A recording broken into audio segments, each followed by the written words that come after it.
성경에 대한 우리의 시각과 사고를 확장해보는 시간이죠. CBS 아카데미 숲. 민경식 교수의 우리의 신앙을 다져주는 성경 인쇄와 번역 이야기, 그 세 번째 시간입니다. 자, 오늘도 귀한 강의 너무나 쉽게 전해주실 우리 민경식 교수님 모셨습니다. 안녕하세요. 안녕하세요. 안녕하세요. 자, 그리고 정말 호기심 많은 두 분 모셨습니다. 박수진, 박인영 씨, 안녕하세요. 안녕하세요. 네. 자, 우리가 네 번의 그 사본학으로 보는 성경 공부했었고, 두 번이 성경 인쇄 이야기였죠. 네. 오늘 이제 7번째 시간인데, 오늘의 주제는 뭔가요, 교수님? 예, 오늘은요, 번역에 대한 얘기를 좀 하려고 합니다. 번역. 우리가 성경을 읽는데 굉장히 공헌한 사람들이 많아요. 정말 많은 사람들의 수고와 노력, 또 그들의 헌신이 없었으면은 우리가 오늘 성경을 읽지 못했을 겁니다만 가장 먼저 생각할 수 있는 분들이 성경을 직접 쓰신 저자들, 그러니까 우리 사도 바울이라든지 등등.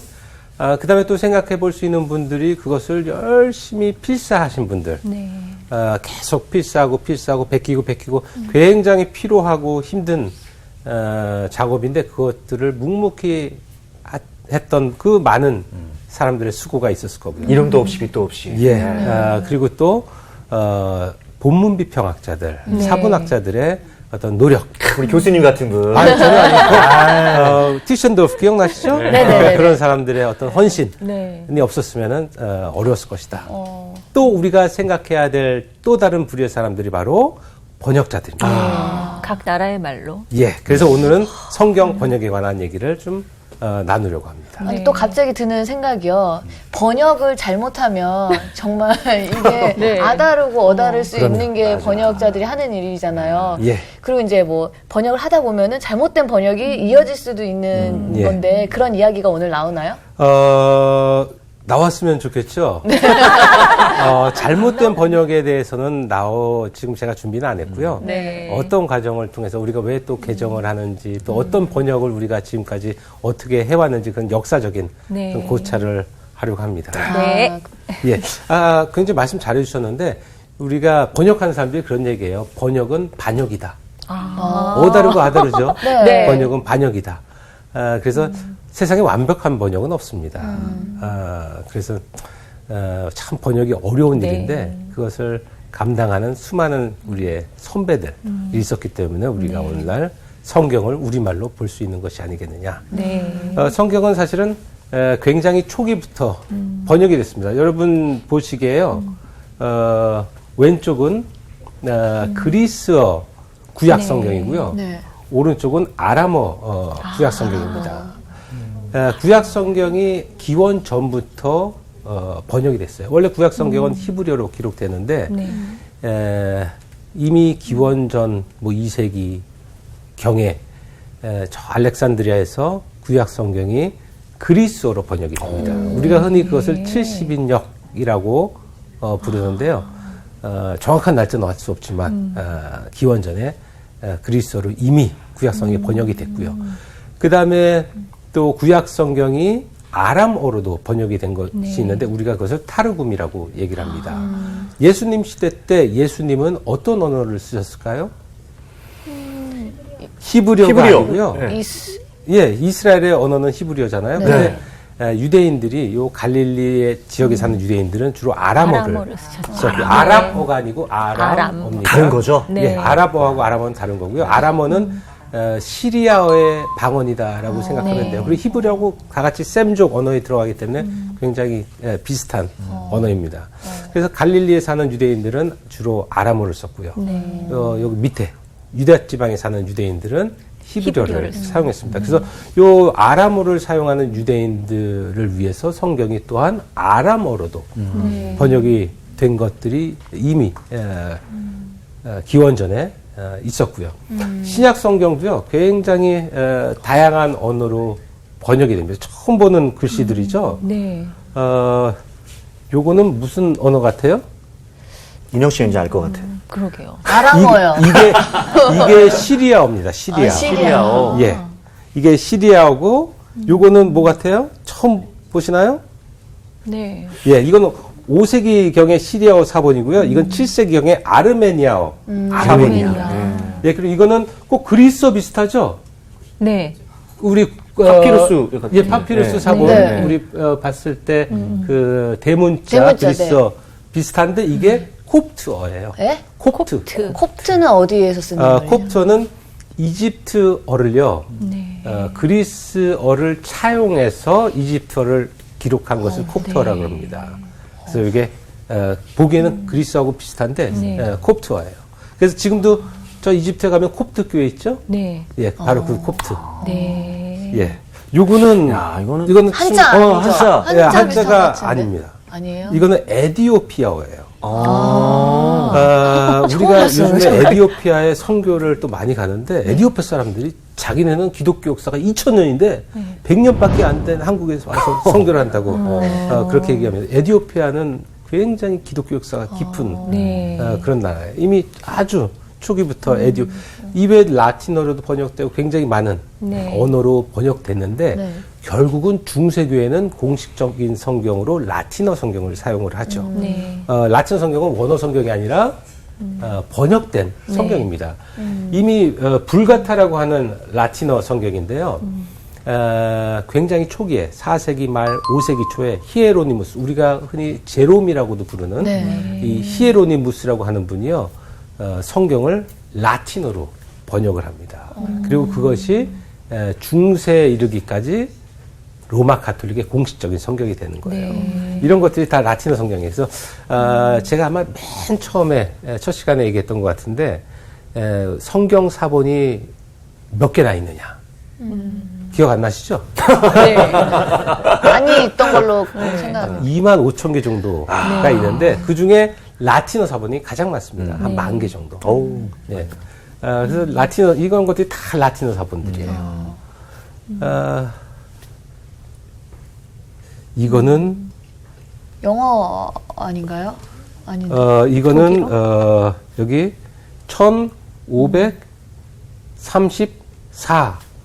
1534라고 돼 있는데 네. 이 로마 숫자입니다. 1534년이 무슨 해이냐? 루터 성경이 신구약 루터 성경이 나온 해예요. 이게 바로 루터 성경입니다. 첫 번째 루터 성경인가요? 신구약으로는 이게 첫 번째입니다. 네. 신약은 1522년에 나와요. 그리고 나중에 12년 있다가 1534년에 신구약에서 이렇게 나오는데, 우리가 처음에 번역 성경, 독일어 번역 성경, 그러면은 루터 성경이 가장 최초의 것이 아니냐, 많이들 그렇게 알고 있는 것 같아요. 저도 독일에 공부하러 갔는데요. 제가 공부했던 바로 그 연구소 2층에 있는 성경 박물관 이렇게 구경하는데 인쇄된 성경인데 15세기에 독일어 성경들이 있는 거예요. 네. 루터는 1517년에 종교개혁을 일으키고 1522년에 신약 성경을 이렇게 번역해서 출판해냈는데 루터가 최초의 독일어 성경 번역한 사람 아니에요? 라고 제가 물어봤더니 누가 그러느냐? 독일 사람들 누가 그러느냐? 전 그렇게 배웠다 그랬더니 아니라는 거예요. 이미 독일어 성경은 굉장히 옛날부터 아까 제가 보여드렸던 그 사본은 없는데 고트어 성경이라고 있습니다. 고트어. 이게 독일어는 아니에요. 그런데 독일어의 뿌리가 되는 그런 언어. 그래서 이미 자기네들은 4세기 막 그때부터 성경이 독일어의 어떤 뿌리가 되는 언어로 번역이 됐다. 그리고 그 이후에 9세기에 보면은 그러한 번역의 흔적들이 있습니다. 네. 그래서 독일어로 이미 성경이 번역돼서 사용되고 있었고요. 그 다음에 15세기에 구텐베르크가 인쇄술을 발명한 이후에 루터가 1517년에 종교개혁을 일으키잖아요. 네. 그 사이에 굉장히 많은 10개가 넘는 독일어 성경들이었습니다. 이미 많군요.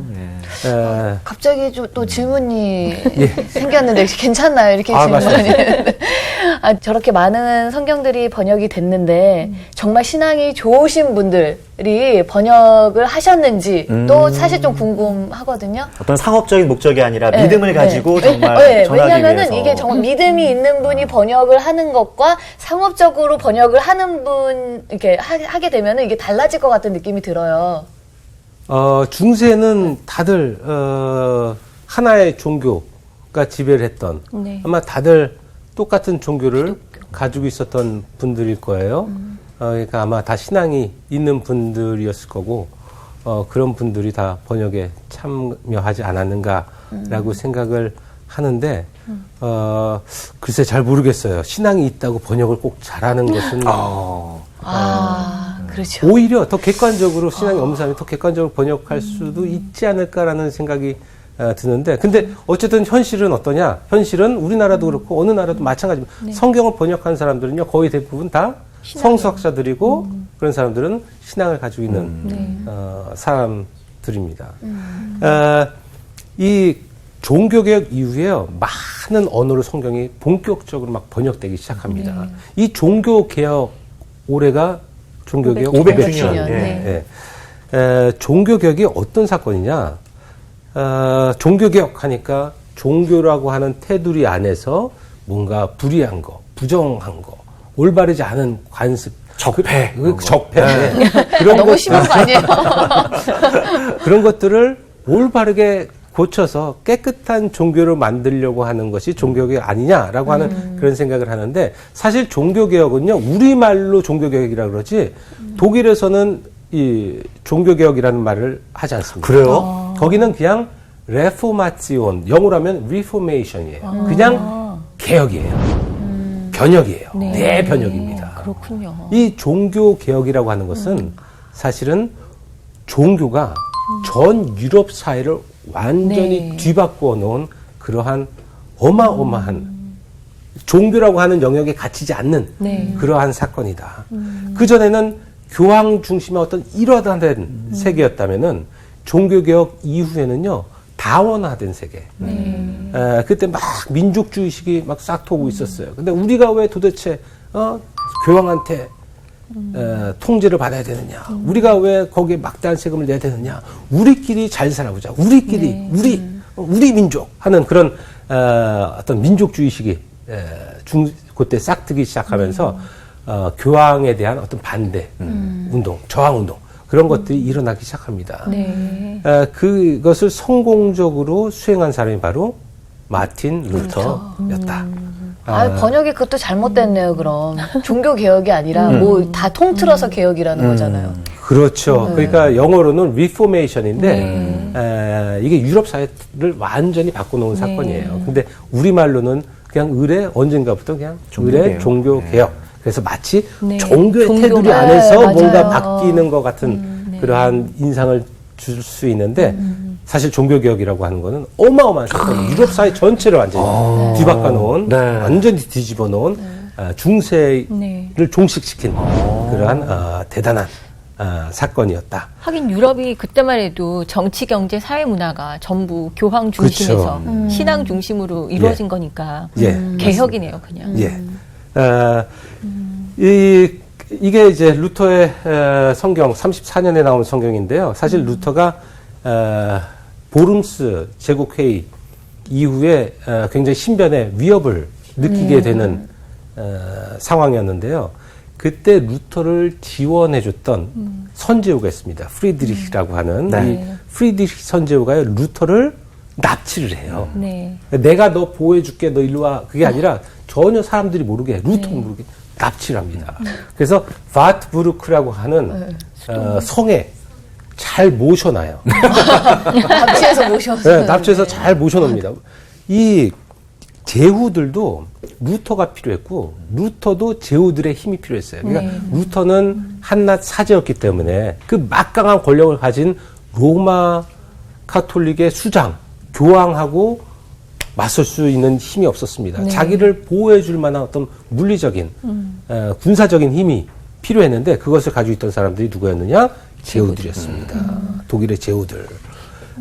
근데 제후들도 마찬가지로 당시에 이제 유럽 사회가 조금씩 통일되기 시작합니다. 그래서 스페인이 통일되고요, 프랑스가 통일되고, 여전히 독일 땅만 제대로 통일이 안 됐어요. 물론 신성 로마 제국이 있긴 했지만 아주 강력한 그런 정치를 하지 못합니다. 그러니까 이제 느슨하게 이렇게 제후들이 서로 다스리고 있는 땅이었기 때문에 이 통일이 된다, 거기에 황제가 생긴다라고 하는 건 뭘 의미하느냐? 교황의 영향력이 상대적으로 그 지역에서 줄어든다, 약해진다. 거기서 거둘 수 있는 세금도 상대적으로 줄어드는 거예요. 근데 16세기 들어와서 이 바티칸에 보면 멋있는 성전 있죠? 네. 베드로 성전. 네. 그거를 뭐 짓기 시작하는데 돈이 어마어마하게 많이 들어가는데 거둘 수 있는 세금은 제한돼 있고. 그래서 공격적으로 면죄부를 팔면서 그 독일 땅을 착취를 합니다. 그러니까 독일에 사는 그 사람들이 왜 우리 이렇게 못 살게 구느냐.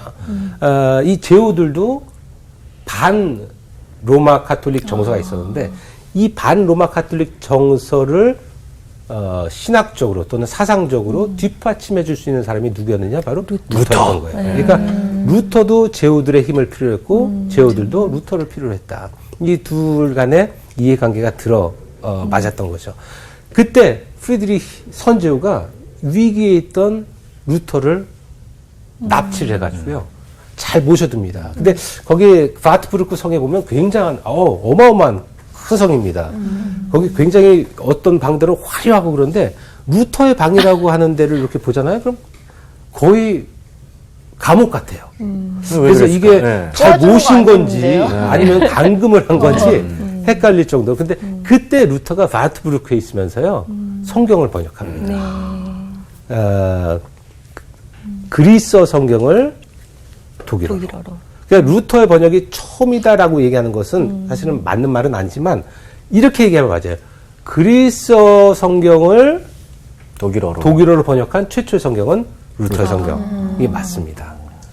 그때 이제 그래서 바트부르크에 있다가 나중에 위텐베르크로 돌아왔을 때 거기서 책을 신약 성경을 출판하죠. 1522년에 나온 루터의 성경입니다.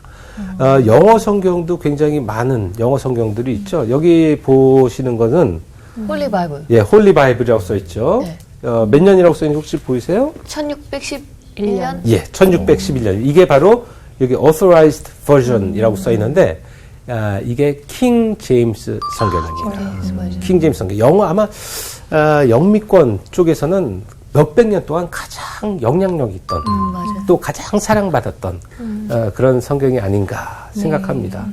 그럼 이게 첫 성경이냐? 그렇잖아요. 이미 14세기 말에 1382년에 위클리프라고 하는 사람이 영어로 성경을 번역을 합니다. 위클리프가 이 사람도 말하자면 종교개혁자예요. 이 종교개혁자들은요, 물론 최종적으로 실패했습니다. 이 종교개혁자들은 성경을 자국어로 번역하는 것, 또 자국어 성경을 쓰는 것을 굉장히 중요하게 생각합니다. 왜? 우리가 종교개혁자들을 프로테스탄트라고 부르죠. 개신교도들. 프로테스탄트. 이 교황한테 프로테스트하고 나온 거예요. 교황을 박차고 나온 겁니다. 예전에 자기네 세계의 구심점이 교황이었는데 이제 교황을 박차고 밖으로 나와가지고 하나의 공동체를 만들었는데 이 공동체는 또 새로운 구심점이 필요했어요. 근데 교황을 능가해야 되는 교황보다 더 오래돼야 되고 그 권위도 더 커야 되고 그게 뭐가 있을까? 그 위치를 대신할 수 있는 게 바로 성경이었어요. 그래서 개신교는 카톨릭에 비해서 성경을 훨씬 더 중요하게 생각합니다. 물론 카톨릭의 성경 중요하게 생각하지 않는다는 거 아니고요. 카톨릭에서 성경 중요하지만 상대적으로 개신교는 카톨릭보다 성경을 더 중요하게 생각한다. 그래서 예전부터 교황에 반대했던 그런 사람들이 교황의 그 권위를 대신할 수 있는 그것으로서 성경을 사용했고요. 그래서 성경을 자국어로 번역하고 그것을 보는 것을 굉장히 중요하다라고 생각을 했기 때문에 이 종교개혁자, 영국의 종교개혁자 위클리프도요, 14세기 말에 성경을 영어로 번역을 해서 사용을 했죠. 그리고 나서도 굉장히 많은, 틴들이라고, 또 틴데일이라고도 얘기하지만, 틴들이라고 하는 사람도 1526년에 성경을 번역해서 내놓았고요. 그 이후에도요, 굉장히 많은 여러 영어 성경들이 있었습니다. 비숍스 바이블도 있었고요.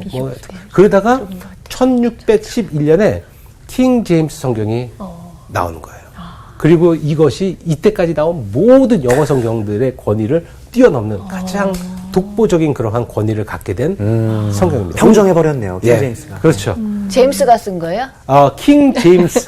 나 궁금해요. 나 궁금했죠, 그죠? 제임스 왕이 썼나? 예, 제임스 왕이 공인을 한 거죠. 뭐 제임스 왕이 이제 시켜가지고 학자들 그 당시에 당대 가장 훌륭하다고 하는 그런 학자들을 시켜가지고 이걸 번역하도록 했는데, 근데 이 킹 제임스 성경에도요 재밌는 그런 오타들이 1611년에 나온 킹 제임스 성경에는 오타들이 있을 수밖에 없겠죠. 그래서 이 10계명의 제7계명을 보잖아요. 그럼 킹 제임스 성경에 이게 do not, 가늠하지 마라. do not으로 시작돼야 되는데 not이 빠져버렸어요. 어이구야. 그래서 그러한 오타도 당연히 있겠죠. 이건 자연스러운 겁니다. 인간의 어떤 실수들에 의해서. 너무 큰 실수인데요. 네. 그래서 그거를 그래서 나중에 위키드 바이블이라고 불렀어요. 사악한 성경. 근데 원래 사악한 성경을 만들기 위해서 한 게 아니라 실수로 이게 하다 보니까 뭐 오탈자 있을 수 있잖아요. 근데 아주 중요한 탈자가 있어가지고요. 아주 엉뚱한 그런 의미를 갖게 되는 버전이 있는데. 이 판에서는 바뀐 거죠? 그러면 계속 수정되고 계속. 그 말씀에 은혜 받으면 안 되겠네요. 그러니까 1.1획도 틀리면 안 되는데 큰일 날 뻔했어요. 예, 이 위클리프도 성경을 번역한 이후에 죽을 때까지도 그렇게 성공한 종교 개혁자라고 생각하고 아마 죽었을 겁니다. 그런데 나중에 1415년에요. 위클리프가 죽은 다음에 21년 후에요. 그때 콘스탄츠에서 회의를 열고요. 거기서 위클리프를 정죄를 합니다. 그리고 위클리프 이단으로 정죄를 하고 로마 가톨릭에서요. 그리고 그 위클리프의 무덤을 파헤쳐서 그 뼈를 다시 불태웁니다. 아니 왜 그렇게까지? 근데 그때 죄목이 뭐냐? 예. 영어로 성경을 번역했다. 너무했다. 그러니까 성경은 절대로 영어로 번역해서는 또는 타 언어로 번역해서는 안 되는 거. 공식적인 성경은 딱 하나밖에 없습니다. 뭡니까 그게? 로마 가톨릭의 공식 성경 바로 불가타 라틴어 성경. 그것만 봐야 되지 다른 걸 보면 안 된다는 거예요. 그런데 종교개혁자들은 반면에 자꾸만 자기네 언어로 된 그런 성경을 보려고 번역하고 보려고. 그래서 야누스도 당시에는 다들 그 라틴어로 예배를 드리는 게 일반적인 관행이었는데 야누스는 체코어로 예배를 드리고 체코어로 성례를 진행하고 또 당시에 이미 있었던 체코 번역이 있었는데 그것을 정리해가지고 다시 리비전해서 체코 성경을 또 이렇게 보도록 했다. 그러니까 이 종교개혁자들이 자기네 말로 된 성경 번역하는 거 또 그것을 사용하는 것을 굉장히 중요하게 생각했다. 왜? 그것이 로마 교황의 권위를 대신할 수 있는 무기였기 때문에. 자, 그러면은 우리는요. 우리는 이제 우리 한글 개혁 이거 나오면 이제 요게 반갑습니다. 한글이네요. 예, 아마 우리는 거의 요 성경에 더 익숙할 겁니다. 요한복음 1장 1절인데요. 태초에 말씀이 계시니라. 성경 같죠? 요거는 이제 세번역 성경입니다. 태초에 말씀이 계셨다. 좀 생소한가요? 네, 좀 생소하죠. 그래서 우리나라도 서로 다른 번역들이 있는데 왜 새로운 번역이 필요하고 또 새로운 개정이 필요하고 하는지는 우리가 다음 시간에 할 거고요. 오늘은 역사를 좀 공부를 하려고 합니다. 굉장히 성경이 종류가 많다는 거예요. 이게 제가 여기서 몇 권 가지고 왔는데요. 한번 좀 이따 보겠습니다. 우리나라 제일 먼저 번역된 성경은요, 1882년에 번역이 됩니다. 존 로스라고 하는 스코틀랜드 출신의 선교사. 우리나라에 오셨던 분은 아니고 저 중국에서 활동하셨던 존 로스라고 하는 선교사가요. 이렇게 중국에서 활동하고 있는데 봤더니 저기 한반도가 있는데 거기는 아직 선교사가 들어간 적도 없고 개신교 선교사가 들어간 적도 없고 또 성경도 없는 것 같다. 내가 저들을 위해서 성경을 번역해 주겠다. 그래서 우리말로 성경을 번역을 합니다. 한글 진짜 열심히 배우셨겠다. 1877년부터 번역을 시작해가지고요. 제일 먼저 누가복음, 그러니까 예수 성교 누가복음 전서. 전서. 외국인 발음인데요. 예수 성교 누가복음 전서. 그러니까 1882년에 번역되면. 우리나라 성교, 개신교 성교의 역사가 지금 몇 년인지 혹시 몇 년부터 시작일까요? 그거 논란이 조금 네. 있지만 대개 뭐 1885년 아펜젤러와 언더우드 선교사가 처음으로 우리 한반도에 두 발을 뒤졌던 그 해를 많이들 얘기하는 것 같은데 네. 그게 1885년입니다. 네. 3년 전 더 앞선데요? 더 아파요. 네. 3년 빨라요. 이런 케이스는 전 세계적으로 유례를 찾아보기 힘들어요. 네. 보통 일반적으로 선교사가 어느 들어오고 지역에 나서. 선교하러 들어가잖아요. 네. 그럼 그 나라 언어를 배우고 네. 가장 먼저 하는 게 성경을 번역하는 거니까. 네. 그러니까 선교사가 먼저 들어가고 몇 년 후에 성경책이 나오고. 그런데 우리나라는요. 선교사가 우리나라에 들어오기 전에 와. 이미 특이하다. 성경을 우리가 가지고 있었다. 네. 우리말로 된 우리 성경을 우리가 가지고 있었다. 네. 이건 굉장히 특이한 케이스예요. 특별한 그래서 케이스네요. 네. 우리 한국 교회, 개신교의 역사는 외부적인 요인하고 내부적인 네. 그런 것이 합쳐져 가지고 이렇게 한국 교회가 이 땅에서 시작되지 않았겠느냐. 네. 그렇게 평가를 할 수가 있죠. 그다음에 이게 쪽복음으로 계속 나와요. 그러다가 87년에 이 로스 번역팀이 신약을 다 오. 완성을 합니다. 오. 그게 예수 성교 전서예요. 이거는 사역이죠, 말하자면. 네. 개인의 번역입니다. 네. 공적인 기관. 오늘날 성경 번역은요, 대한성송에서 합니다. 네. 공적인 기관이에요. 당시에 선교사들의 어떤 공적인 그런 번역위원회가 있었는데, 그 번역위원회에서 공적으로 성경을 번역하기 시작해서 쪽으로 이렇게 오다가, 신약이 완성된 게 바로 1900년이고요. 네. 구약이 완성된 게 1911년입니다. 그래서 1911년에 드디어 우리가 완역된 신구약 성경을 처음으로 갖게 박수 된 쳐야죠. 해가 1900. 즉 불과 한 100. 얼마 안 됐어요. 6년. 예. 창세기부터 요한계시록까지 다 그렇죠. 들어가 있는 부분. 예. 이게 바로 1882년에 나온 예수, 성교, 누가복음 전서, 로스 선교사님이. 네. 근데 로스 선교사님이 사실은 우리말을 잘 못했겠죠. 못하셨죠. 중국으로 예. 그러니까 중국에서 음. 활동하셨던 스코틀랜드 출신의 선교사니까. 근데 이분이 어떻게 번역했냐면은 한반도하고 요 중국을 왔다 갔다 했다는 그 상인들 있죠. 네. 네. 의주 상인? 예, 그 상인들, 우리나라 상인들. 이런 서상련이라든지 뭐 이런 네. 몇몇 분들이 있어요. 이런 분들의 도움을 받아서 성경을 우리말로 번역하는 거예요. 그러니까 실제로 번역한 사람들은 아마 한국 사람들이었을 사람들. 거고 그것을 책임지고 있었던 사람이 바로 로스 목사님. 네. 그래서 이 로스 목사님이요, 이 누가복음 요거를 1882년에 번역해서 이렇게 찍어낸 거예요. 그래서 이것을 샘플 2개를 네. 스코틀랜드 성송원에다가 영국에 네. 보냅니다. 우리나라에는 다 없었어요. 근데 스코틀랜드에 2개가 있어요? 있어요? 남아 있었는데요. 네. 그것 중에 가운데 하나를 그쪽에서 우리나라 성송에 선물해 줬어요. 네. 최초의 우리나라 말로 쓰여진 예. 성경. 그게 바로 요 이건가? 그거예요? 그거예요? 진짜? 정말? 오. 저거예요? 비슷해요?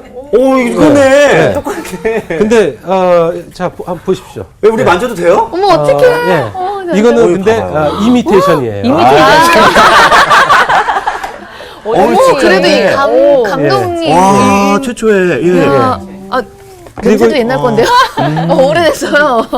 와. 이거는 87년에 나온 신약 성경입니다. 이것도 물론 이미테이션이겠죠? 이미테이션이겠죠. 예. 와. 예. 와. 그래서 그 시대 근데 그 깔끔하게 잘 전에 쓰셨네. 예. 84년에요.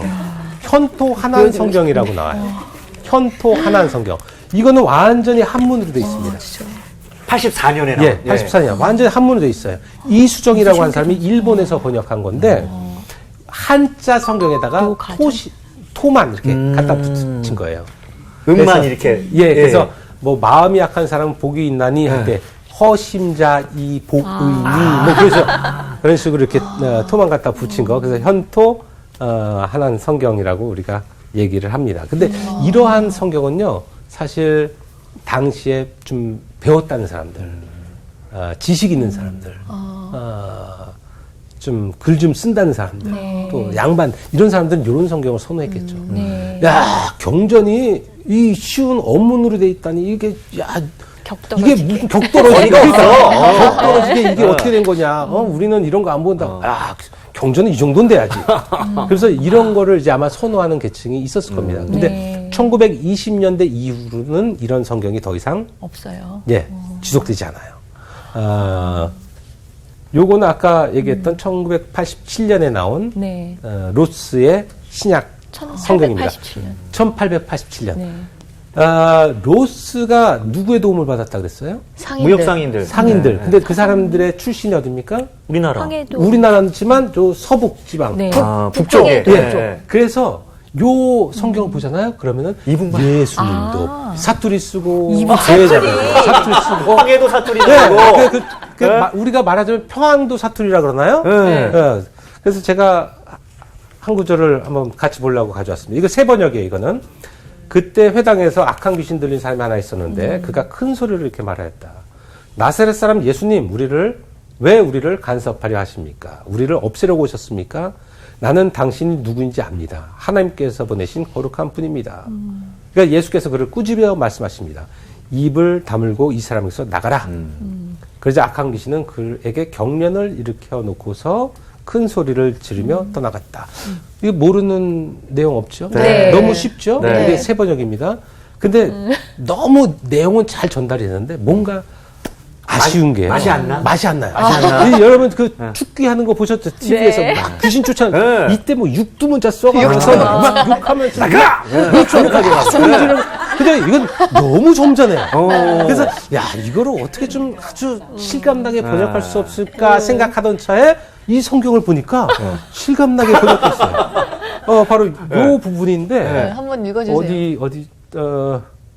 여기 이렇게 회당에 더러운 귀신 품은 사람이 있어 불러 가로되 뭐 이렇게 그 사람이 뭐라 그러냐 나사렛 예수야 반말로. 우리 너로 더불어 어드러기네 와서 이렇게 말하냐고 그러니까 예수님께서 한마디 하십니다 뭐라 그러냐 입 닫고 나오라 그러니까 나중에 귀신이 너무 웃기다. 그 사람을 지랄케 하며 큰 소리를 부라제기고 이 지랄이라고 하는 말이 이게 비속어가 성경에 나오는 네, 성경에 나오네. 예. 요즘엔 또 그래서 그런 말씀 많이, 이 독사의 자식들아. 예전에는 그쵸. 이런 얘기 못 했잖아요. 예. 근데 요즘에는 이렇게 말씀하시는 분들도 많더라고요. 아, 그래요? 번역해서. 예. 이렇게 하니까 실감 나고 네. 분위기가 전해지네요. 예. 입 닫고 나오라고. 입 닫고 나오라! 근데 이 성경은 사실은 굉장히 초기 우리말 성경이라고 하는 그런 의미도 있지만 네. 19세기의 서북 방언을 고스란히 그러네요. 담고 있는 그래서 국문학적으로도 네. 굉장히 자료네요. 가치 진짜. 그러한 성경입니다. 너무 재밌다. 예. 맞아요. 이게 아까 말씀드렸던 1900년에 네. 나온 신약 그 쉐지. 전서입니다. 1900년 그리고 요게 그지. 1911년에 나온 구약. 그래서 요게 합쳐져가지고 이거는 뭐냐면은 당시에 19세기 말 당시에 신문이에요. 한번 보세요. 독립신문. 우리가 독립신문을 오날 처음으로 출판하는데 야, 우리가 독립신문을 오늘 처음으로 출판한다는 거예요. 처음으로. 조선 속에 있는 내외국 인민의계 그 사람들에게 인민에게 우리 주의를 이리 말씀하여 아시게 하노라. 제가 왜 이걸 보여드렸냐면요. 우리가 새로운 성경, 새 번역 성경을 보면은, 야, 도대체 이게 무슨 성경이 이러냐. 성경은 성경다운 문체로 기록돼야지. 이거는 성경다운 문체가 아니야. 성경은 이르시되, 하십니다. 그래야지 성경이지. 옛날 사람들도 그렇게 생각하는 사람들이 있었어요. 그런 사람들이 봤던 성경이 뭐라고요? 아까 얘기했던 이수정. 이수정역, 헌토 하난, 성경 같은 거. 식자층들은요, 야, 이게 한자로 돼야지. 글 쓸 때도 마찬가지예요. 한글로, 저 사람은, 한자를 모르니까, 무식하게 한글로 쓰고 있어. 정말 유식한 사람들 한자를 써야지. 그래서 그런 성경을 선호하는 사람도 있었어요. 그래서 양반들이 재미가 없었나 봐요. 그런데 이 오늘날 우리가 보는 성경은요, 사실은 말투가 좀 어렵죠. 어려운 말도 있어요. 예, 좀 생소하고. 네, 단어도. 근데 그게 성경체냐? 그게 아니라는 거예요.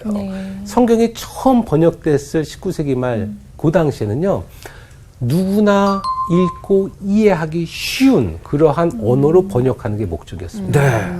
그래서 당시 신문체하고 또 아까 제가 맨 처음에 우리 성경 어떠냐고 보여드렸던 그 성경 하나는 개역 개정이었고 하나는 세번역 성경이었습니다. 근데 세번역 성경 보면은 태초에 말씀이 계셨다. 그러니까 이건 성경 말투가 아닌 것 같아. 이건 뭔가 성경이 아니야. 뭐 어색해. 그렇게 생각하지만 사실 우리말 개역 성경이 처음 번역됐을 때 1900년대 초에 번역됐을 때도 신문하고 똑같은 문체로 번역됐다는 거예요. 이게 당시의 신문 문체예요. 꼭 그 성경 문체 같이 느껴지지만 이 신문은 계속 업데이트 계속 그렇게 되는 반면에 또 국어책, 역사책, 뭐 아니면 교과서 계속 그는 현대어로 업데이트 되는 반면에 성경은 그게 느렸던 거예요. 그래서 마치 이거는 성경체다라고 하는 그런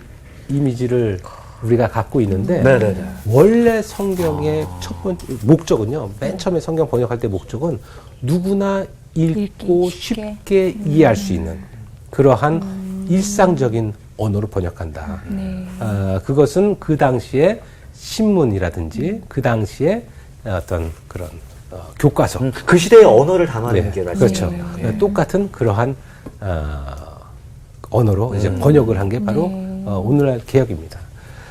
그래서 이것도 뭐 대한 회본인데요. 이것도 마찬가지예요.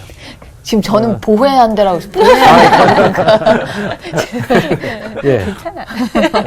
대한회보. 미국 유명한 목사 비철이 그 아달에게 한 편지다. 내가 부모의 슬하와 교훈을 떠나 처음으로 세상에 출신하니 이 때를 당하여 새 길을 잡는 것이 교흠에 좋다 하는. 교흠에. 그러니까 당시에 그런 신문이라든지 이런 것들을 보면요, 마치 이게 성경 문체인 것과 같은 문체로 기록되어 있는데 그게 뭘 의미하냐면은 우리 성경이 처음 번역됐을 때는 신문하고 똑같은 문체로 번역됐다. 그래서 누구나 읽고 이해하기 쉽게. 그래서 오늘날도 마찬가지로 그 개역 전통이 있고요. 또 다른 새로운 세번역 전통이 있는데 그런 움직임들이 왜 새로운 번역이 자꾸만 나오느냐, 왜 자꾸 개정이 되느냐, 그거는 다음 시간이죠. 이게 또 아쉽게 진짜 오늘 진짜 많이 배운 것 같아요. 너무 재밌네요. 너무 재밌고 이제 성경 인쇄에서 성경 번역까지 우리가 왔는데 어떻게 좀 들으셨어요? 네, 아까 저는 딱 지나가면서 그 이수정 역에 보니까 거기에는 명치 몇 년이라고 적혀 있더라고요. 그런데 우리 이렇게 편한 말로 쓴 책에는 광무 몇 년이라고 써 있어요. 거기서부터 벌써 달라지는 거 아닐까요? 누가 읽느냐.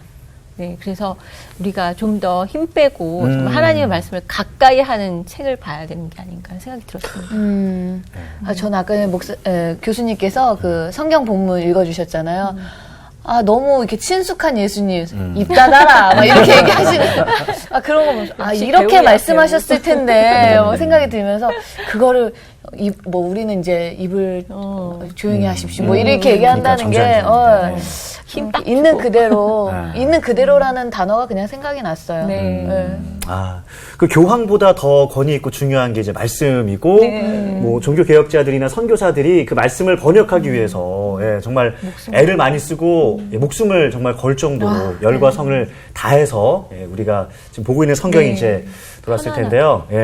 점점 더 흥미를 더해가는 성경 우리 번역 이야기 이제 다음 주가 벌써 마지막 시간이 됐어요. 점점 이제 재밌어지는데 오늘 이 시간 함께해 주신 여러분 감사드리고요. 다음 주 이 시간에 더 흥미로운 얘기로 저희 찾아오도록 하겠습니다. 함께해 주신 여러분 고맙습니다. 감사합니다.